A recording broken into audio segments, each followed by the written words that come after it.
네, 오늘 설교의 제목은 다윗성 예배의 심장이 되다입니다.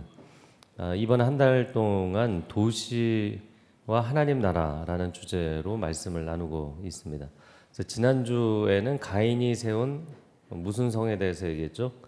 에녹성, 에녹성에 대한 이야기를 했죠. 근데 오늘은 다윗이 하나님 앞에 예배하는 도시로 세운 다윗성 예루살렘에 대한 이야기를 하겠습니다. 여러분 다윗은 이미 알고 계신 것처럼 소년 목동일 때부터 그 빈들에서 하나님을 전심으로 찬양했던 예배자입니다. 사무엘로부터 왕이 되리라는 예언을 받고 나서 인생이 승승장구하게 됐어요. 골리앗을 쓰러뜨리고 일약 이스라엘의 최고 장수로 등극을 하게 됩니다. 그리고 왕의 사위가 되고 모든 사람의 인정과 사랑을 받게 돼요. 그러나 사울 왕의 미움을 받고 표적이 되면서 유대 광야로 도망을 가게 되고 거기서 하염없이 방랑의 세월을 보내게 됩니다. 우리는 뭐 다윗의 인생의 이야기를 다 아니까 10년 만에 끝났다 이렇게 보고 있지만 그러나 다윗은 언제 끝날지 알지 못하는 방랑의 세월을 보낸 것이죠. 그래서 가인과 다윗의 인생을 비교해 보면 가인은 도시에 살면서도 영적인 방황을 멈추지 못했어요. 근데 다윗은 광야에서 방황의 세월을 보냈지만 예배자의 중심을 지켰던 사람입니다. 그래서 여러분 어떤 한 사람의 인생을 세상적으로 평가할 것이냐 아니면 하나님의 관점으로 볼 것이냐 완전히 다른 것이죠. 자, 그런데 세월이 흘러서 다윗이 통합 이스라엘의 왕이 됩니다.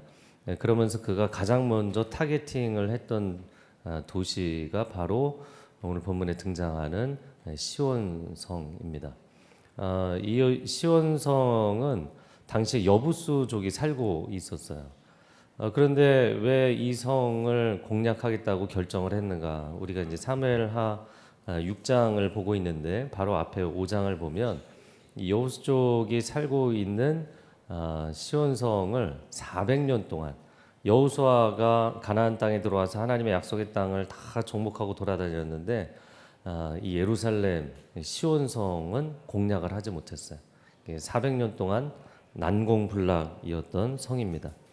하지만 다윗이 기온샘으로 연결되는 수직 수로를 타고 성에 올라가서 진입을 해서 시온성을 완전히 정복하게 됩니다. 그리고 이름을 다윗성이라고 부르게 된 것이죠. 그래서 이 성에 대해서 잠시 소개를 해드리면 시온산, 마운트 자이언이라고 하는데 이제 시온산이 있기 때문에 시온성이라고 부르고 다윗이 정복을 했기 때문에 다윗성이라고도 부르고 그리고 고대로부터는 살렘 내지는 예루살렘, 히브리어로는 제루샬라임이라고 하는데 샬롬이 평화잖아요. 그래서 뭐 우리 안녕하세요 이렇게 인사하는 것처럼 만나면 샬롬 또 아랍인들은 살렘 이렇게 인사하는 거죠. 그래서 평화의 도시, 평화의 기초라는 뜻을 갖고 있습니다. 현대 이스라엘의 지도를 보여드렸는데 오늘날 예루살렘은 세계 3대 종교의 성지 역할을 하고 있습니다. 여러분 세계 3대 유대교, 기독교, 이슬람교의 성지입니다. 그래서 성일을 지키는 것도 각자가 요일이 달라요. 금요일을 성일로 지키는 게 이 3대 종교 중에 어딜까요? 이슬람교입니다. 그래서 아랍권에 여행을 해보거나 생활을 해보신 분들은 알겠지만 금요일이 우리의 일요일에 해당이 됩니다. 금요일 날 모두가 공식적으로 쉬죠. 그리고 토요일을 성일로 지키는 거는 어디죠? 유대교입니다. 유대교는 토요일을 안식일로 지키죠. 그리고 주일에는 이제 기독교가 예배를 드리는 거예요.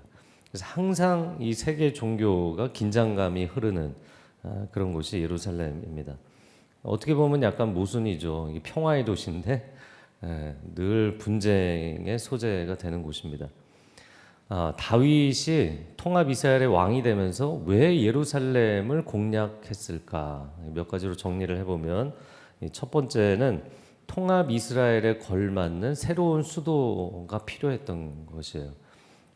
왜냐하면 북이스라엘은 북이스라엘 나름대로 이제 사울 왕이 기브아를 중심으로 통치를 했고 남유다의 경우에는 남쪽에는 이제 헤브론이 핵심 도시이기는 했지만 조금 더 북쪽과 남쪽의 중앙지대의 새로운 도시로 수도를 천도할 필요가 있었던 것이죠.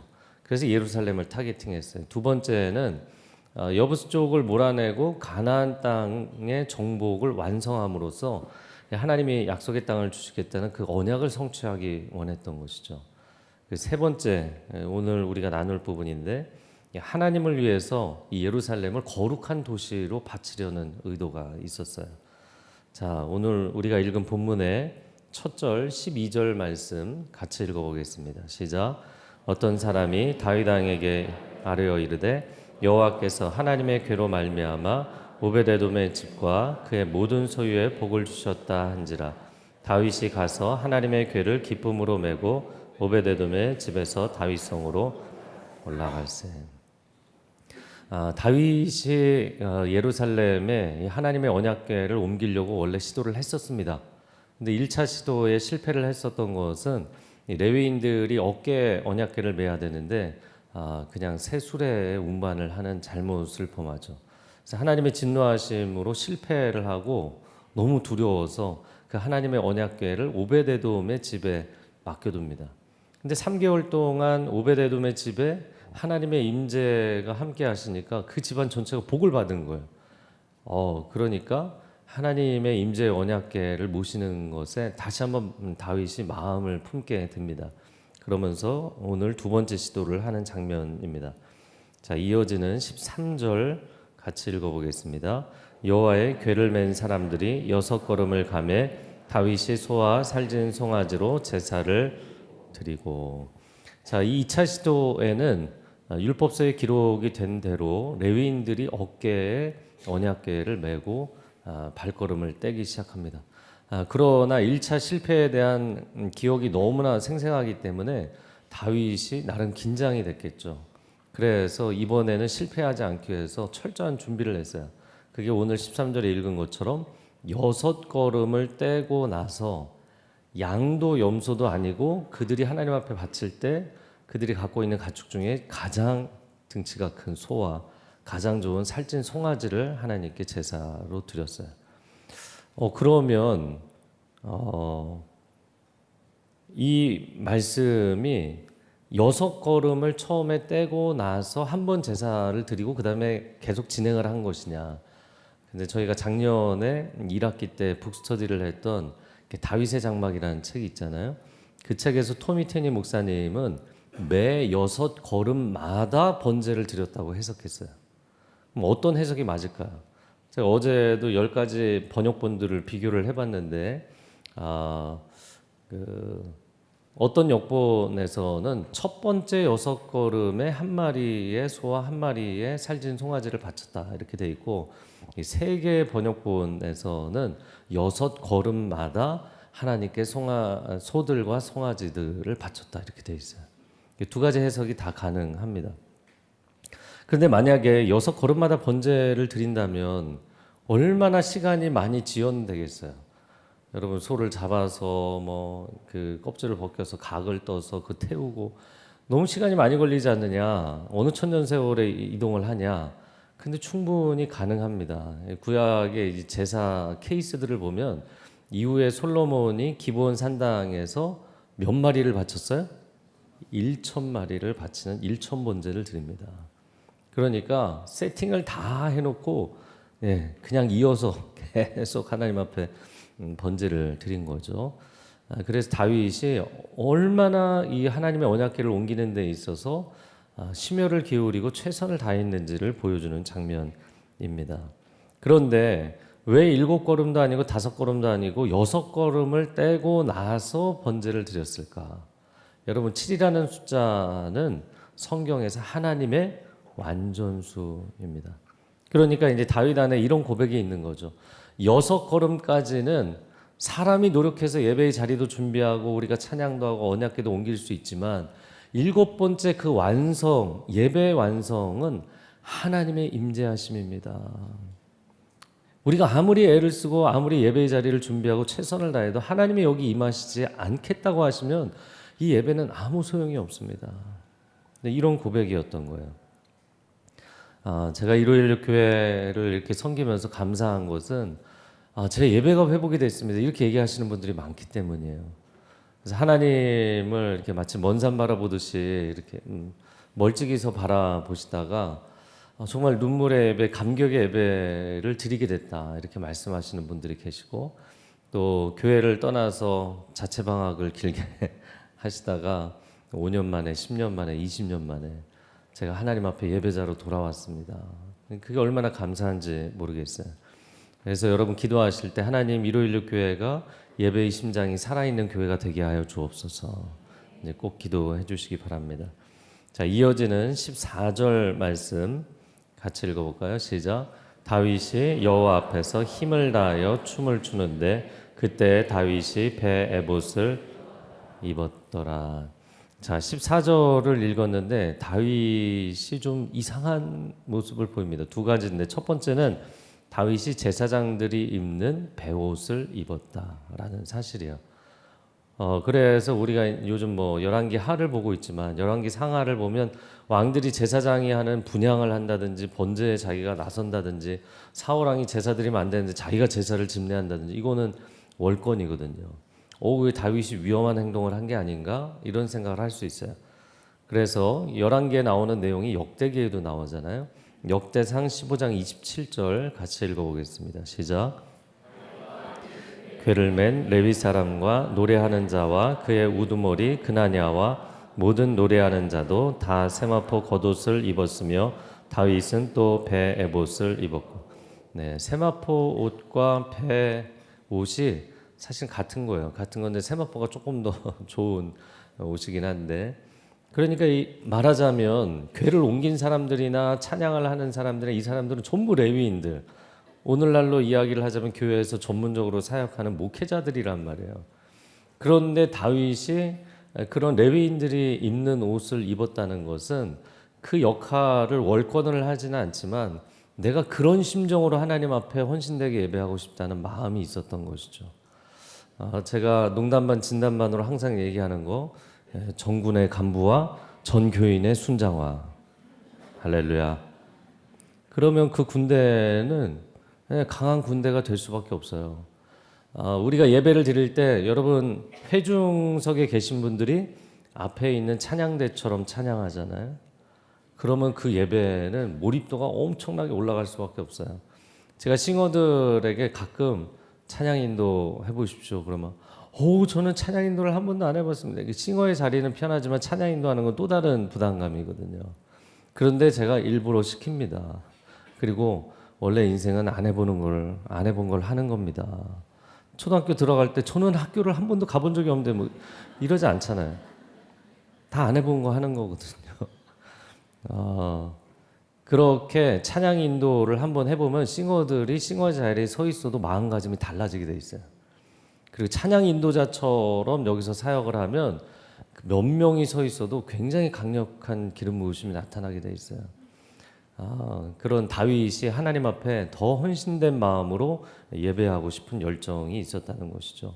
자, 두 번째, 다윗이 사람들 앞에서 어떤 행동을 했어요? 춤을 췄어요. 우리나라 사람들은 예배 시간에 춤을 잘 추지는 않은데, 여러분 춤추고 싶은 분은 춤을 추셔도 됩니다. 진짜예요. 진심이에요. 어떤 문화 구분하시는 분이 미국 문화는 토킹 컬처, 사람들이 앉으면 계속 수다 떠는 문화. 그래서 미국에서 뭐 국내선 타고 이렇게 돌아다녀 보면 대합실에서 뭐 처음 보는 사람들 남자 여자 뭐 엄청 얘기들 많이 해요. 처음 보는 사람들끼리. 근데 우리나라 문화는 어떤 문화인 줄 아세요? 우리나라 문화를 댄싱 컬처라고 합니다. 의외로 우리나라 사람들이 다 얌전할 것 같죠. 그러나 음주 가무, 시골에서도 좀만 흥이 나면 어깨춤을 추는. 그래서 우리나라 사람들을 춤추는 문화라고 해요. 그래서 케이팝이 뜨는지는 모르겠지만 그렇습니다. 레위인들은 궤를 옮기고 제사장들은 번제를 드리는데 다윗은 춤을 추고 있었다. 제가 상상을 해봤어요. 이 사람이 춤을 어느 정도 춘 거지? 6걸음마다 한 번씩 제사를 지내고, 이 진도가 다윗의 행렬이죠. 그 뭐 프로세션이라고 해야 될지 퍼레이드라고 해야 될지, 이게 한두 시간이 끝나지 않았을 것 같아요. 다윗이 계속 춤을 추고 있었어요. 정말 진이 빠졌을 것 같아요. 땀을 얼마나 흘렸을까. 그 팔레스타인의 뙤약볕 아래에서 춤을 춘다는 게 그게 엄청난 일이거든요. 그러면 다윗이 춤을 추었던 이유는 무엇일까? 하나님이 이 성에 오신다는 게 너무나 반가운 거예요. 환영인 거예요. 할렐루야.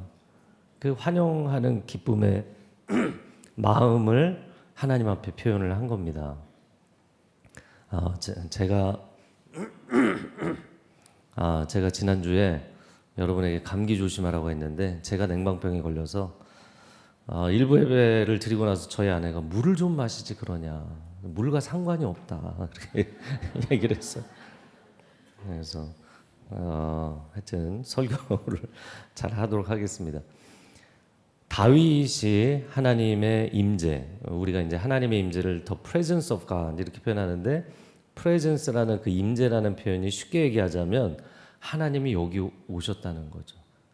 하나님이 우리 성에, 하나님이 우리 집에 오시다니 너무너무 기쁘고 환영인 거예요. 그래서 그가 하나님 앞에 표현할 수 있는 최고의 표현을 드린 거죠.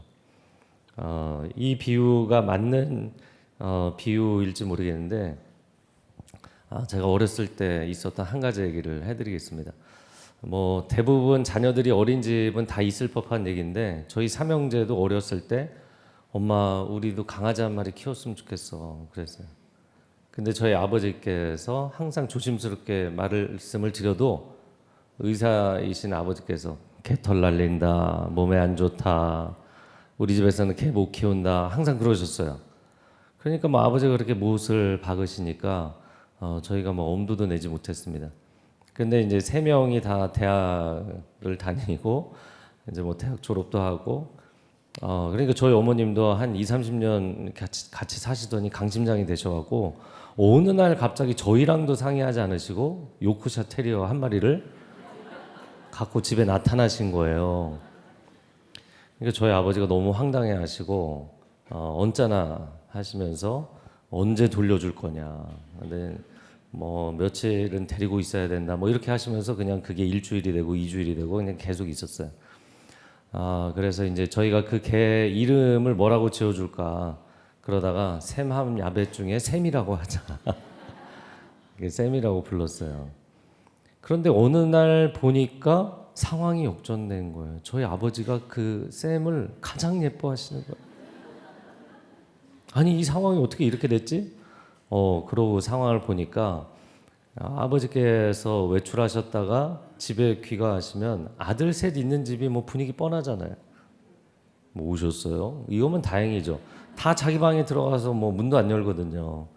그런데 쌤이 나와서 미친 듯이 춤을 추는 거예요. 막 뛰고 구르고 난리가 나는 거예요.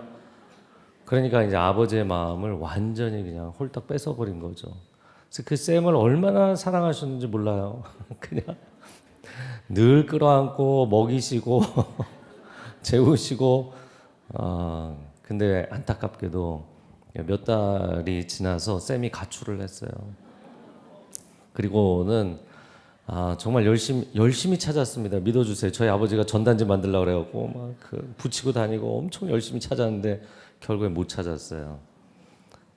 그리고 그 쌤이 나가고 나서 그때가 한 5월쯤이었는데 장마가 여름 장마가 어마어마하게 이제 소낙비를 몰고 왔습니다. 근데 뉴스에서 한강물이 범람을 한다는 거예요. 저희가 이제 한강 바로 그 둔치 옆에 있는 아파트 1층에 살았거든요. 그래서 뭐 저희까지 물이 뭐 밀어닥친 적은 없었지만 그래도 모르지 않느냐.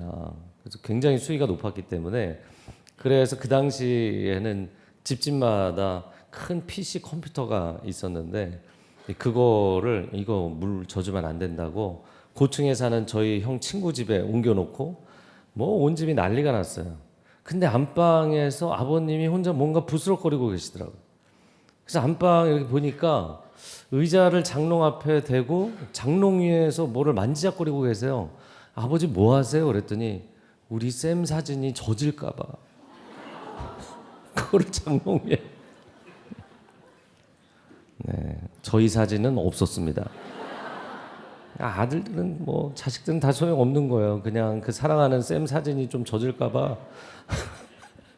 불안하셔갖고. 근데 뭐 강아지 사진 이렇게 찍어보면 눈빛 이상하게 나오는 그런 사진 있잖아요.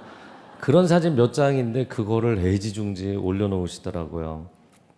그래서 야, 이런 거구나. 그냥 내가 나타나기만 해도 나의 존재만으로도 기뻐해주고 충만하게 나를 사랑해주는 그런 존재가 있다는 거. 야, 이게 행복이잖아요. 그러니까 지존자이신 하나님도 하나님을 그렇게 환영하고 기뻐하는 예배자를 원하신다는 거예요. 그런데 다윗이 어린아이처럼 막 뛰놀잖아요. 어린아이처럼, 신난 강아지처럼 그렇게 하나님 앞에 막 뛰놀잖아요. 하나님이 너무너무 그 다윗의 예배를 기뻐하셨던 거죠. 신명기 6장 5절 한번 같이 읽어보겠습니다. 시작. 네, 하나님 여호와를 네.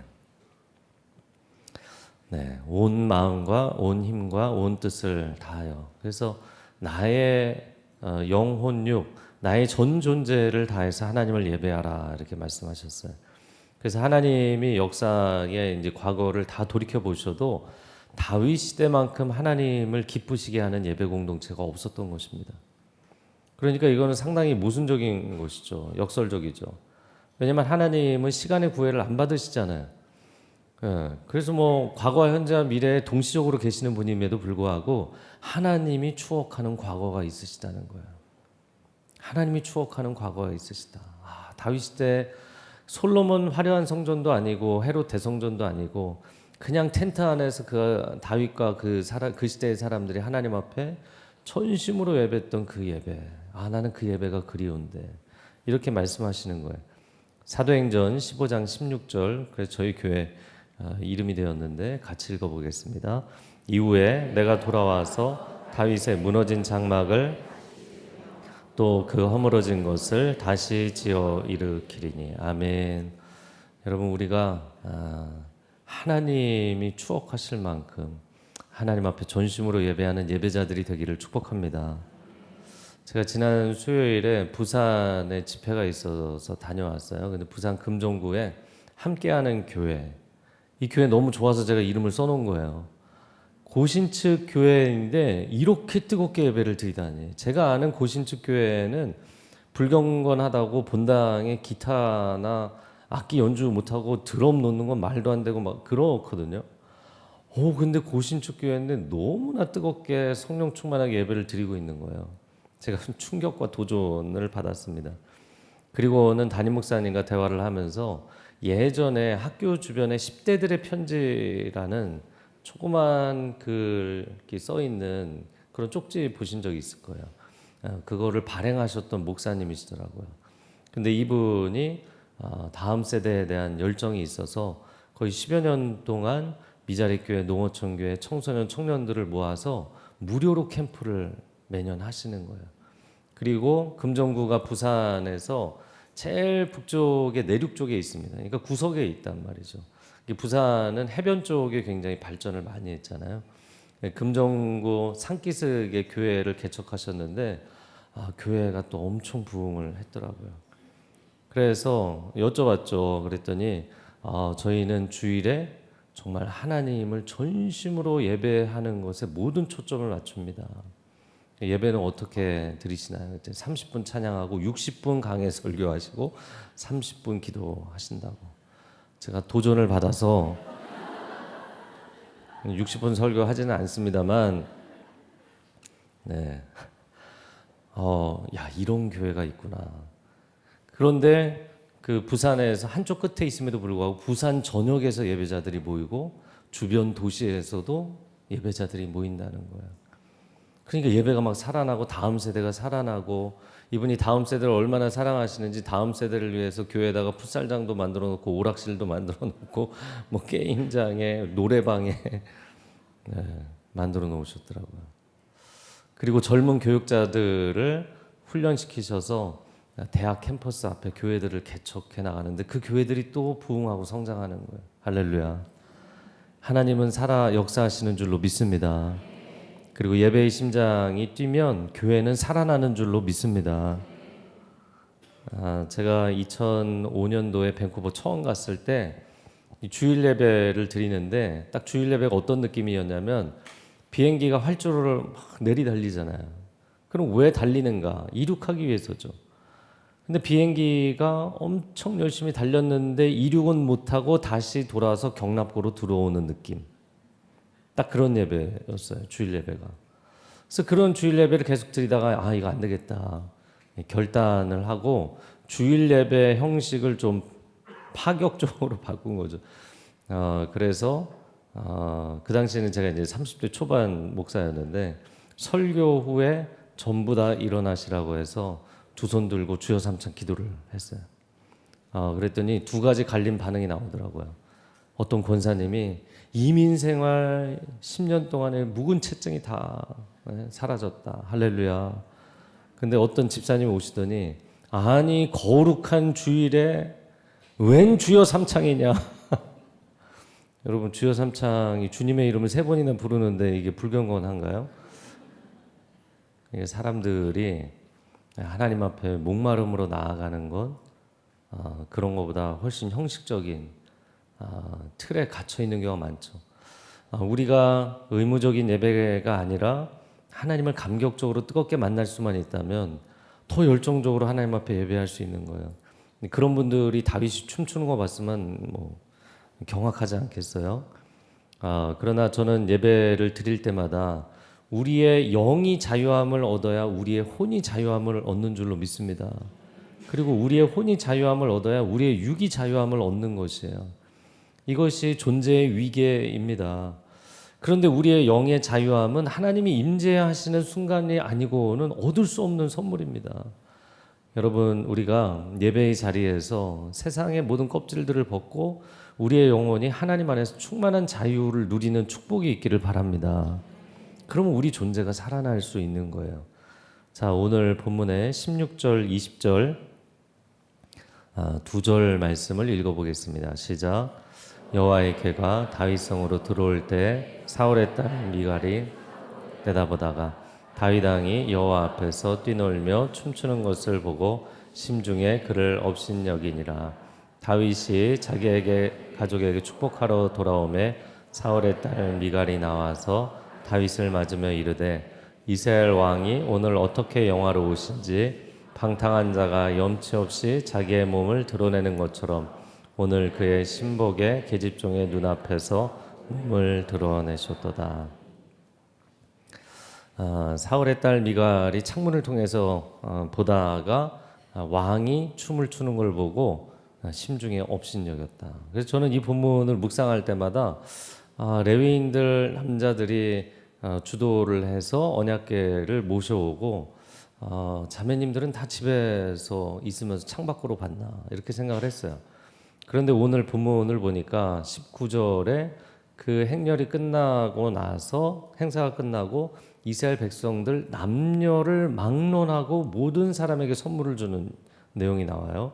그리고 20절에 보면 미갈도 신복의 계집종의 눈앞에서라고 표현했어요. 그러니까 레위인과 제사장들이 주도를 해서 언약궤를 들여왔지만 예루살렘의 모든 남녀가 거리에 나와서 환영을 했던 거예요. 그런데 미갈은 창문에서 보면서 속으로 평가를 했던 거죠. 여러분 예배를 드릴 때 저 사람은 왜 저렇게 부담스럽게 시끄럽게 기도를 하지? 저 사람은 왜 저렇게 요란스럽게 예배를 드리지?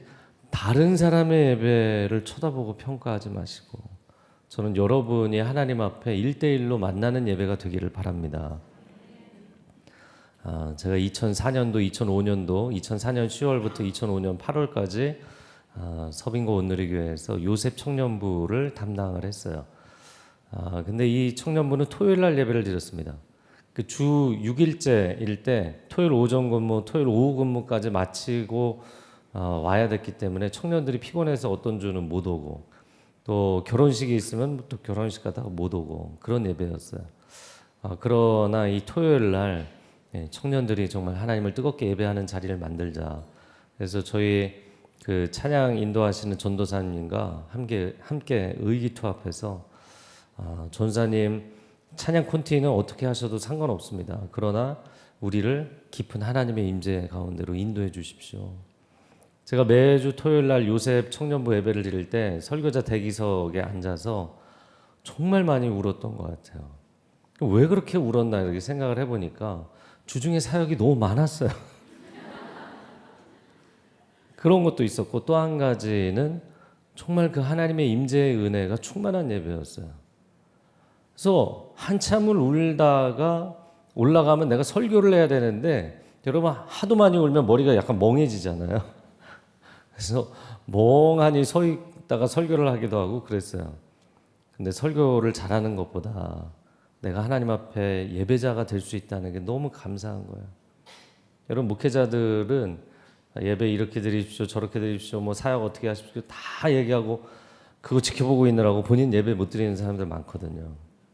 근데 내가 하나님 앞에 예배할 수 있다는 게 얼마나 감사한지.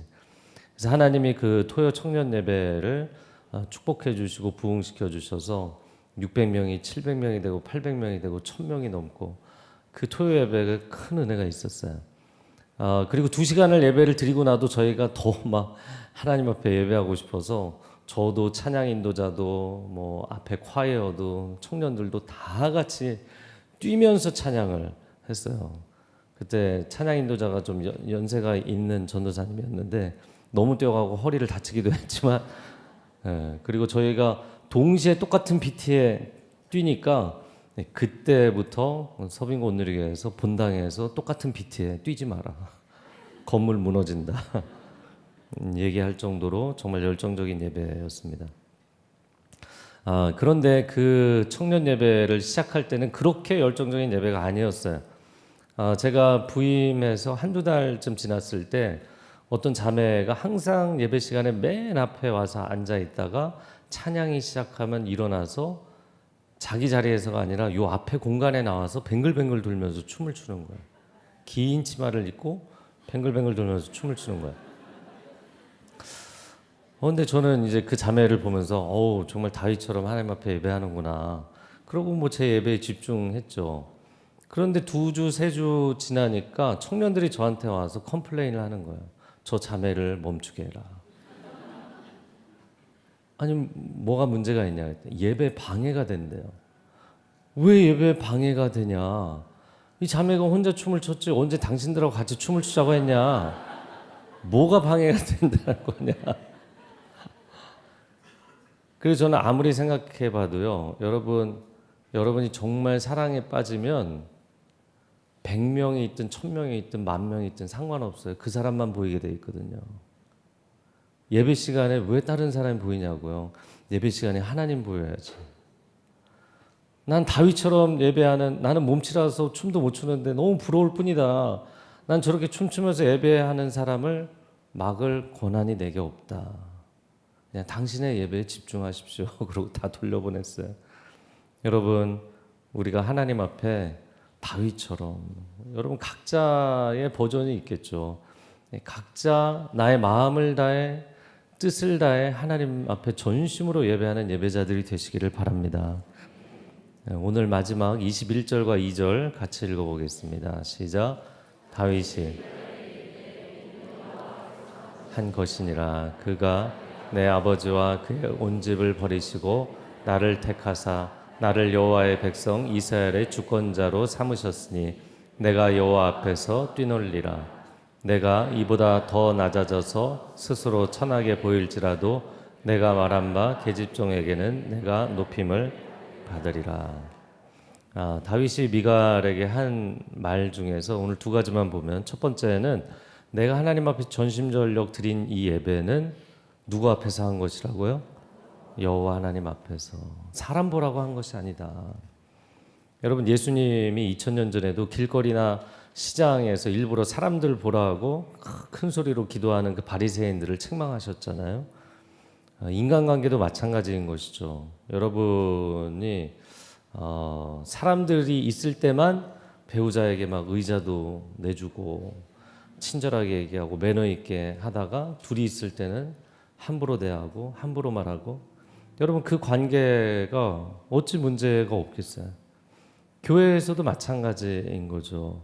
교회에서는 내가 하나님 앞에 열심히 잘 예배하는 것 같다가 나의 일상 가운데에서는 하나님을 계속 외면하고 하나님의 음성을 무시하며 산다면 그 예배를 하나님 어떻게 기쁘게 받으시겠는가? 하나님이 정말 원하시는 예배자는 사람들이 보든 말든, 사람들이 뭐라고 하든 말든 내 진심을 하나님 앞에 온전히 올려드리는 공예배와 삶의 예배를 드리는 예배자인 줄로 믿습니다. 두 번째는 다윗이 한 말 중에 내가 하나님을 높여드릴 수만 있다면, 내가 하나님의 임재를 체험할 수만 있다면 나는 이것보다 더 낮아질 수도 있다.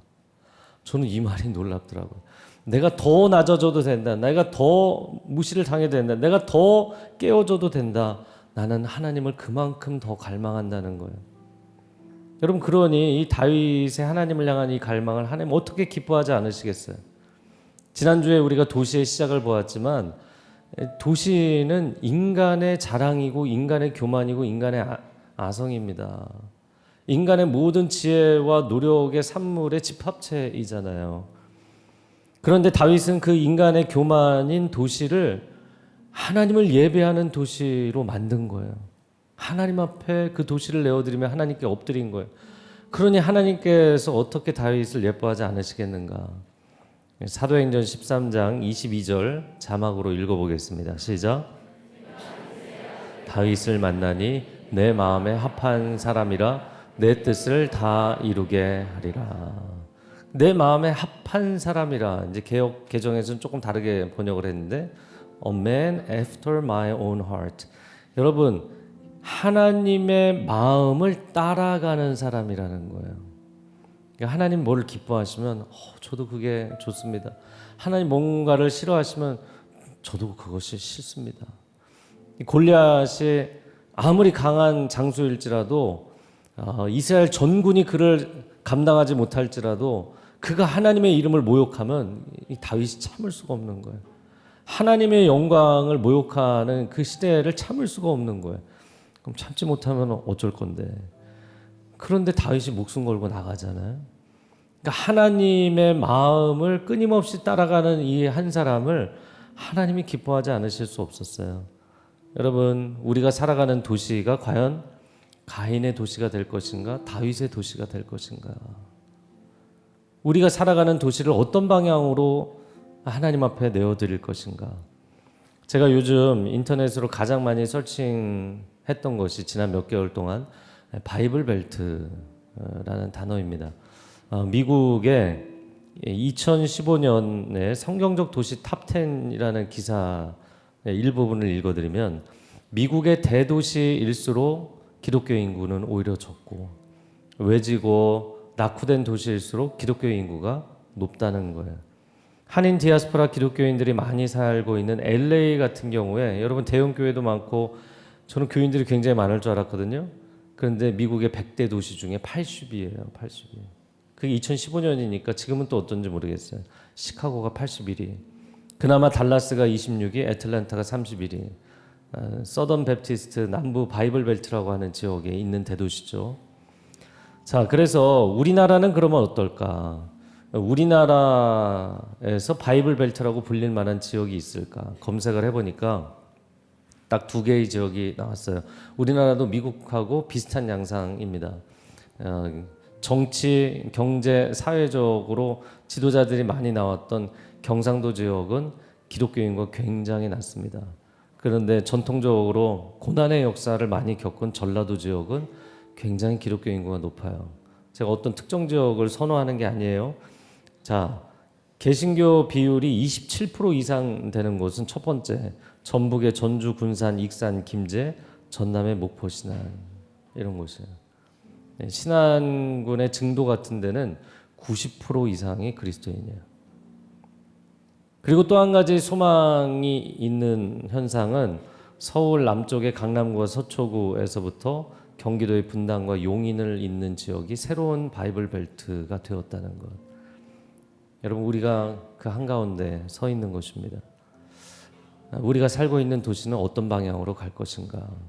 하나님 분당뿐만 아니라 경기도의 도시마다 하나님을 전심으로 예배하는 예배의 자리가 세워지게 하여 주옵소서. 제 마음 가운데 목회자로서 가장 안타까운 것은 제가 지방에 몇 년 동안 외근을 가게 됐습니다. 뭐 해외 몇 년 동안 나가서 살게 됐습니다. 아예 저희가 이민을 가게 됐습니다. 근데 그 지역에 저희가 잘 모르니까 교회를 추천해 주세요. 지인들에게 수소문도 해보고 인터넷에 서칭을 해봐도 추천할 만한 교회가 마땅치 않을 때, 이 성도가 어떻게 여기서 서바이벌을 할까, 어떻게 생존할까, 이게 걱정이 되는 거예요. 하나님, 목마른 영혼들이 더 이상 헤매거나 방치되지 않도록 하나님의 나라가 회복되고 예배의 자리들이 세워지는 역사를 보게 하여 주옵소서. 제가 성경을 보면서 하나님이 너무너무 좋아하셔서 하나님의 임재의 상징이 된 예루살렘과 같은 도시가 있는가 하면, 하나님이 너무너무 싫어하셔서 악의 상징이 된 도시와 국가도 있어요. 여러분, 성경에서 남유다를 멸망시켰던 제국의 이름이 뭐죠? 바벨론 제국입니다. 근데 그 바벨론 제국은 교만의 상징, 악의 상징으로 성경에서 반복적으로 쓰이게 됩니다. 실제로 느부갓네살 왕이 굉장히 교만해서 하나님께 징계를 받기도 했었죠. 그리고 역사상 세계적인 제국으로서 가장 단명한 제국이에요. 그러니까 하나님 입장에서는 교만한 자를 가장 싫어하시기 때문에 이 교만의 상징이었던 바벨론을 굉장히 단기간에 무너뜨리시죠. 그리고 이사야 14장에서는 바벨론 왕을 사탄이라고까지 부릅니다. 그리고 마지막 계시록에 보면 적그리스도 세력의 본산을 바벨론이라고 불러요. 여러분, 우리가 살고 있는 도시가 가인의 도시, 바벨탑, 바벨론으로 이어지는 세속적 도시로 전락하게 만들 것이냐, 아니면 예루살렘과 같이, 예루살렘을 하나님이 왜 기뻐하셨는가? 여러분, 예루살렘이 고대로부터 유명한 도시여서, 아니면 솔로몬의 화려한 성전, 아무것도 아닙니다. 하나님이 예루살렘을 기뻐하셨던 이유는 다윗 시대에 그 텐트에서 드렸던 눈물의 예배, 헌신의 예배, 그 전심으로 하나님을 찾았던 그 예배 때문에 예루살렘을 기뻐하시는 거예요. 그래서 이 예루살렘에 대한 고백이 에스겔의 마지막 환상에 보면 새 성전의 환상에서 나오죠. 그래서 성전 문지방에서 흘러나온 생명수가 열방으로 흘러가서 흐르는 곳마다 닿는 곳마다 모든 생명체를 살게 하리라. 그리고 마지막 계시록 21장의 종말의 환상에 보면 천국을 뭐라고 표현했어요? 새 예루살렘이라고 얘기합니다. 천국을 새 예루살렘 성이라고 표현해요. 천국에는 다윗과 같은 예배자들만 모일 것입니다. 하나님을 전심으로 뜨겁게 하루 종일 영원토록 찬양하는 공간이 될 것입니다. 이 시간 함께 기도하겠습니다.